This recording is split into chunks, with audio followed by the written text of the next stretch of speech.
I guess third time was the charm to get all those wonderful toys. And it being the third time that I'm covering the Keaton Batman from McFarlane Toys, yeah, there's an awful lot of shortcuts I'm gonna take in this comparison. Because, trust me, spoiler alert, the majority of this video is really gonna be a comparison between the current solo release of McFarlane Toys' '89 version of the Keaton Batman, along with the other two versions that he's already decked out that came with their own little asterisks, their own little caveat, of which you see before you right here. On the left, you have the version that came with the Batmobile as part of an Amazon exclusive gold label, and then over on the right, you have the version that came with the Ultimate Movie 6-pack that was, I guess you could say, a fan channel label exclusive, or whatever the case you really want to attribute it to, because this guy was practically only available online. You can't really walk into any kind of brick and mortar store to track him down because he was part of that 6-pack that was only sold online. Entertainment Earth, Big Bad Toy Store, Amazon, the McFarlane Toy Store, etc. So when it comes to this solo release, it's practically the answer to people who didn't really want to go through those caveats. They didn't want a Batmobile. They didn't want a whole 6-pack of other Batman movie portrayals that they probably didn't care for. They want just a solo '89 Keaton with his own accessories, his own price tag, his own SKU, and the comfortability of being able to just walk into a Walmart or a Target and pick him up. And McFarlane has finally brought the solution to that problem almost a year and a half after we finally got our first look at Keaton Batman with this '89 gold label, because yeah, it is a little sketch that we have to go through 3 iterations to finally get, like I said, a solo release that's at the basic $22.99 price tag. But was it really worth it? Well, like I said, there's an awful lot of things that I'm gonna leapfrog across here because I've already covered this exact body mold literally twice before. So I'm going to be bypassing quite a bit of the rudimentaries when it comes to my review style as far as tackling the articulation, the detail, the posability, the sculpt, because effectively these 3 are utilizing the exact same body sculpt as far as the tooling, as far as trying to, like I said, mimic a little bit of that Keaton aesthetic with the bat symbol, the padding, but also kind of replicating that skin texture that's very bat-like across the abdomen, the shoulder area, the bicep area, and predominantly the thighs. It's once you get to, like I said, a little bit of the gauntlets, the boots, you have those ridges, you have the sculpting. All of that is frankly quite identical. There was very, very, very, very little that I was able to really distinguish amongst these 3 as far as, like I said, sculpting and tooling and articulation work. And unfortunately, an awful lot of that also carries on over to the head sculpt. It's still lacking quite a bit of good Keaton likeness to make us seem, or make us at least believe, that this is Michael Keaton's Batman underneath the cowl.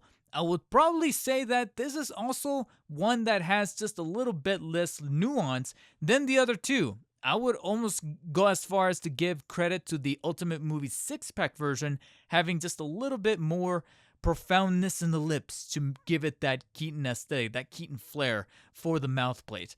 But that's literally me stretching quite a bit to find that. Trust me, I'm trying to make leaps and bounds of reachness to really pull out that Keaton likeness out of that Ultimate Movie 6-pack version, because even I can kind of take a few steps back and go, yeah, but I can still admit that McFarlane didn't necessarily really get the Keaton likeness down even after 3 attempts. So we're really at this point gonna have to give up and maybe come across some kind of customizer or somebody like Jackson Jew or someone that's able to give the McFarlane Toys community that custom head sculpt that they can probably buy a la carte and fit it on their 1/12 model. With that said, paint applications is really where we start to get into some pretty stark differences, or at least stark for one of the figures presented here, because amongst them you'll notice that the paint applications is probably the most different on the '89 Batmobile bundle that was part of that Amazon exclusive. That's where we probably get our biggest segmentation, so to speak, from these 2, because if I was to pick out of the 2 that the middle one, which is the brand new solo release, has the most in common as far as paint applications. It's going to be that Ultimate Movie six pack. It's literally, like I said, 1-to-1 identical to where they have probably the biggest thing that will separate it from the Batmobile Amazon 2-pack is got to be that bat symbol. You'll notice that you have the same exact pattern and style of the bat symbol itself, with the little kind of like feet or tails that are kind of poking out from the bottom side of the bat symbol. That was very quintessential to the 89 emblem as opposed to the Batman Returns 1992 emblem. But you'll notice that for the gold label, he really did mean it when he called it the gold label. He's got a gold kind of sheen to the paint applications behind the bat symbol right there, whereas the Ultimate Movie six pack and even the solo release are now utilizing this much more bold mustard yellow that doesn't have any kind of reflective patterning to it, no gold aesthetic, no nothing. The only gold aesthetic that is pretty almost identical across the board would have to be the utility belt, which again, personally, I'm not the biggest fan of, and there's a part of me that kind of wishes that for the 89 solo, he would have gone for the standard yellow that he's got on the bat symbol, but for the utility belt, because that's how it was in the movie. It was just a straightforward mustard yellow. It didn't have any kind of sheen, no gold pattern, nothing. And so to see that it's still carried on over here, they didn't really change that. That's a bummer. That's a little bit of a demerit. Again, third time in, and you still have that gold pattern. Kind of makes sense here because it matches the bat symbol, and again, it kind of feeds into that gold label kind of, well, labeling. But here, I wish that they would have changed it up a little bit. But then we get into one factor that I'm likely going to be in the minority of. There's something about the undertones for the black that is, again, identical to that of the Ultimate Movie six-pack, but unfortunately, it was actually one of my criticisms of the Ultimate Movie six-pack version of Keaton that I wish that they would have carried on over from the two-pack. Because the two-pack, you'll notice that once you kind of put them next to each other and get kind of a little closer in there to kind of denote this, you'll notice that he's got more of a jet black aesthetic to the black, specifically around the legs and the thigh area, that's very uniformal for the overall sculpt of the body. Whereas when you go over to the Ultimate Movie six-pack and now the solo release, he still has that slightly abnormal greenish tint to the legs. And I've heard some people say that that's technically how it looked like in the movie. It's just that the cinematography kind of washes it away because obviously it's Tim Burton. He's going to have an awful lot of dark, very black dark shadows and contrasting hues and lights and things like that, so you're not going to really be able to pick it apart with the naked eye, especially when shots are kind of constantly switching as you're watching the movie natively. But if you were to take like a still shot or maybe like some other photos, people have said that that greenish tint to the thighs and the boot area is natural for the 89 Keaton Batman suit. And frankly, whether it's accurate or not, I just never really liked it. I prefer my Batman suits to just be all one complete black color, even if it's like an off black, like I said, like a jet black, a grayish black, a bluish black. At least have it be cohesive. And I feel like when you have an awful lot of that greenish tint happening with the thighs and the lower body, but then I fail to even see too much of it happening with the abdomens or the shoulders or the arms, it kind of bugs me a little bit, especially from a collector standpoint. And that's the only really strong detail and really, one of the biggest pros that I still kind of carry to this day for the 89 Batmobile 2-pack Amazon exclusive, that it had this uniform kind of jet black aesthetic to the black colors or the black approach to the suit that they had going on over here. Apart from that, though, like I said, it's quintessentially the same exact body, the same sculpt, and between these two are probably the most that have in common where, like I said, they're pretty much replicated 1-to-1, and there's very little that I was really able to pick apart with the naked eye, and as such, you're going to have the same exact articulation, the same lack of likeness to the Keaton aesthetic, and then everything else is just pretty much borderline the same. So there's really not much more that I can cover without repeating myself from those prior reviews. And at that point, I was even contemplating making this a bit of a short, a vertical short, like a 1 to 2 minute thing, because I was kind of going through the body, moving the joints about, putting him in a variety of poses, thinking to myself, well, there's not much that has changed here, except for probably some of the more obvious things that comes bundled in for that $22.99 price tag that then got me to thinking and commentating in a way, in a very, very different point of view. From the point of view of those who missed out on that 89 Batmobile 2-pack Amazon exclusive and the Ultimate Movie 6-pack. I had to kind of put on a new pair of lenses of that of a collector who was simply waiting this entire time to get a solo release. What would that experience really be like? Well, credit where credit is due, McFarlane seemed to have listened to that perspective, listened to those voices, and as such decided to include quite a bit of value into that singular solo release box. And frankly, I'm happy. It's probably one of the things that I saw with this initial reveal back in late 2024 during the McFarlane Toy Show. I thought to myself, yeah, the triple dip might just be worth it for these accessories alone. First and foremost, the hand accessories. He's got quite an awful lot. A little bit asymmetrical, a bit of an odd number because here you got 5, and so on person he's got 2 more, granting a total of 7 hands. So there's a part of me that wishes that there would have been one more to quite literally even things out. But by default, he's got these holding hands, and we'll cover in a bit exactly why these holding hands are a little bit different than your traditional holding or open palmed hands. But then on the side, he's got the fisted hands that are very effective for the Keaton Batman because he loves to punch, and also because the prior 2 releases came with fisted hands, so it wouldn't really make sense for the solo release to not have them as well. Once you get past those 2 pairs, you then get asymmetrical hands. You get one left open palm hand, kind of stretching and kind of in an action pose like this, so that's pretty cool, and it's even got some nice little details that we didn't really get a chance to see before for the glove, right there inside of the digits and the palm itself, so that's pretty neat. And then on this side, you have 2 right hands, because he is a right-hander, one of which is sculpted to kind of look like it's in this pinching gesture. So it looks like he's pinching and holding on to something that's a bit more on the narrower side, so that's pretty neat. And I might be wrong, but I feel like very few McFarlane Batman figures have this sort of hand accessory with this specific gesture. I really wish that he would incorporate this into more future solo Batman releases.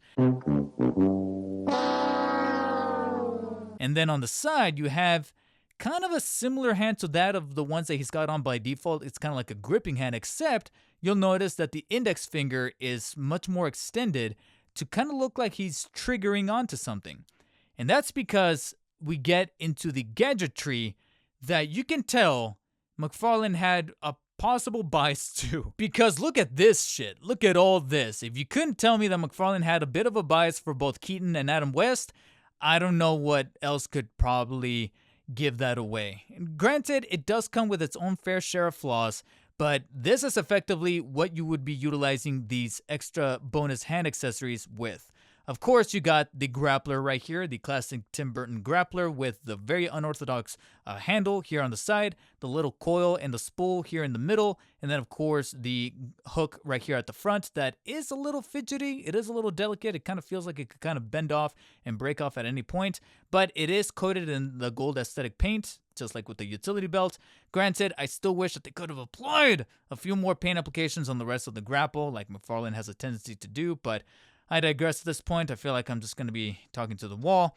The Batarang that kind of folds out, so it's got that very, very aerodynamic style, albeit a little bit on the girthy, oversized angle. I kind of wish it was a little bit more narrow and compact, so that did stand out as a little goofy to the naked eye. You know, from a visual standpoint, it does look a little bit cartoony, and if that wasn't cartoony for you enough, you got 2 Shoryuken or ninja stars right here, which yes, he did utilize in the movie, but I for sure, damn sure don't remember them being this massive. Just look at these things. Granted, I do like the paint applications on them. I do like the gold in the center with the chrome silver on the outside, so they do have a much nicer visual look to them as opposed to the grapple or even the Batarang, in my opinion. And then practically the only gadget that I feel is the right proportion and the right size is the Batmobile remote. That is pretty much just this black little rectangle along with the little chrome finishes for the square and the bat symbol right there on top. So it's not a bad look to this, but again, it's practically the only one that is sized accurately, and if anything, it's probably gonna pair well with the Amazon exclusive Batmobile 2-pack version, because now he's going to be able to call his ride. But lastly, he comes with one more pair of accessories that is very, very befitting of the Burton Keaton Batman that I think is probably, I don't know what it is. I'm probably in the minority with this. I understand that it kind of fed into one of the coolest shots of the movie for both Batman and Batman Returns. Although in Batman Returns, he had more of like a glider thing kind of tucked away out of nowhere. So this is probably the one that makes most sense for him to have embedded into the cape somehow. But he comes with these two rods with really much more swollen and thicker handles here at the edges in an L-shaped manner. And the reason for why these are included is obviously the other reason for why the new solo release comes with a much longer and wider cape.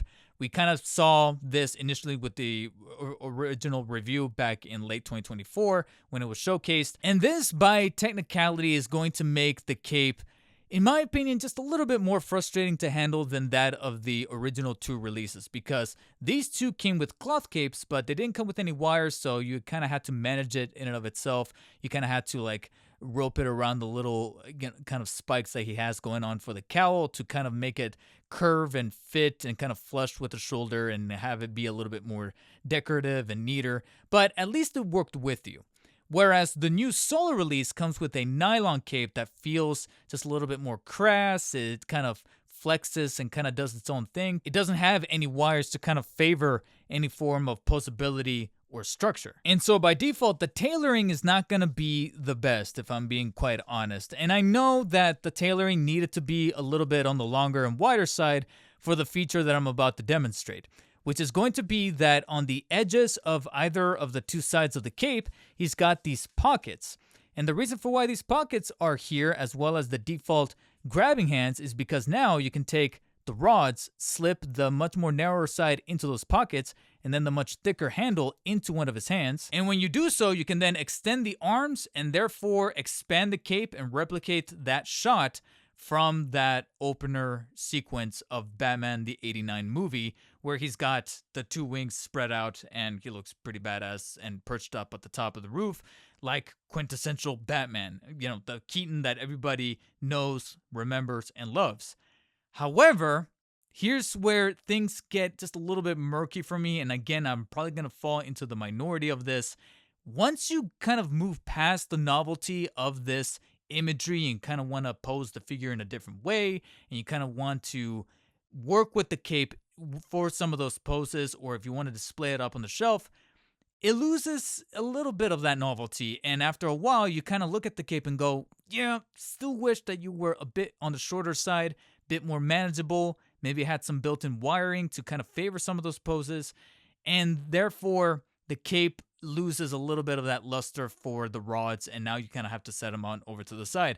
The best analogy I can think of is when you see a movie that's all about visual flair and action sequences and you watch it on IMAX, and then when you watch it again at home, you kind of lose a little bit of that spectacle because now you're not watching it in IMAX. Or I guess if I want to keep it within the realm of superhero movies, when you watch No Way Home like the second or third time at home and you're not watching it with the crowd and you're not getting that reaction when Toby and Andrew show up or when Matt Murdock shows up, and you don't have that roller coaster ride. And now you're kind of like, well, you're experiencing a little bit of that empty silence that would typically be filled by applause, but now you're just sitting at home kind of awkwardly. I feel like this is that figure equivalent of having a cape that looks really cool when you extend it with the rods and you kind of have the pose and all that. But once you take that away, you're still dealing with an oversized cape that doesn't have wiring, that doesn't have the best fabric, and kind of brings the figure down a notch. And I know what some of you are probably thinking, well, if you have these prior two figures right here, then it shouldn't really bother you if you want to maybe pose this guy with the wing expansion kind of feature with the rods and everything, and then have these guys be your neutral, detolf shelf kind of alternatives to have on the side with those much more dynamic poses or straightforward museum poses.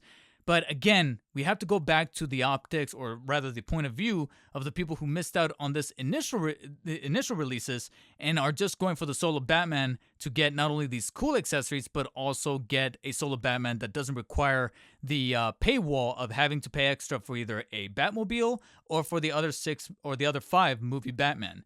And that's where, again, the cape kind of brings it down. Now that there's bound to be some collectors that are going to look past that whole feature with the rods and go, yeah, wish that the cape had some wiring. That's really about it.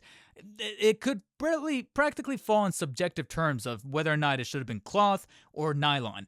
but the whole feature or the whole tailoring of the cape and maybe kind of doing away with the wiring, that's something that I think would have gone a long way of kind of placating some of those issues, because effectively the value that's bundled in here for $22.99, you're already dealing with a really good Keaton buck. Granted, the likeness is not 100% there, but as I've kind of noted with my initial reviews of these two guys right here, the articulation's pretty good. It's pretty fluid. It's a solid build. You got some really cool aesthetics that are copying and doing a good job of emulating that Keaton aesthetic for the suit, as far as the textured look, the abdominal pieces, the cowl. And now you're finally doing justice with the accessories, as far as the batarang, the grapple, the shuriken, the bonus hands, especially with some of them that are kind of leading towards a much more emotive state with, like I said, the extended hand or the pinching hand that looks much more natural to be holding the batarang, or even the remote control.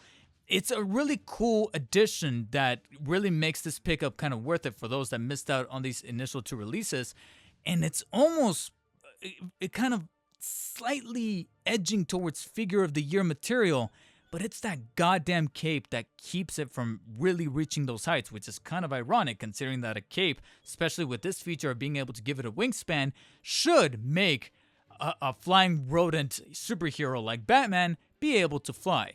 And therefore it keeps it at a really, really high, really strong 8 out of 10. It really would have been a 9 if maybe they just incorporated some wiring into the cape to make it much more of a manageable feat once you kind of remove this feature and bypass it. Because trust me, it really would have gone a long way of incorporating that wiring in there to bring this figure to that 9 out of 10 level. But it just comes ever so slightly short.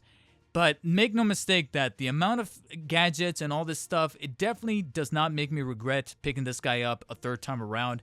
And again, looking at it from the point of view of those who have missed out these initial two releases, trust me, you do not want to hesitate should you be going on a Target run and managing to come across this guy in the pegs. And I think that's a plenty amount of commentary that I needed to kind of expel for this figure that probably warranted a full comparison / review as opposed to a short like I initially wanted to do. And that's why I wanted to sit down here and really express how I felt about this figure. But if you guys managed to get the original Amazon exclusive Batmobile 2-pack version or the Ultimate Movie 6-pack version, let me know what you guys feel about those initial versions of the Keaton Batman, and are they still lacking enough for you to pick up the brand new solo release, or are you just good with those first two releases and this is probably going to be either like a discount thing or you're going to just skip it altogether? Or are there enough accessories, enough things going on right here to warrant the triple dip for you? Let me know down below. While you guys are down there, hit the thumbs up button for this review if you enjoyed it. If you did not, hit the thumbs down.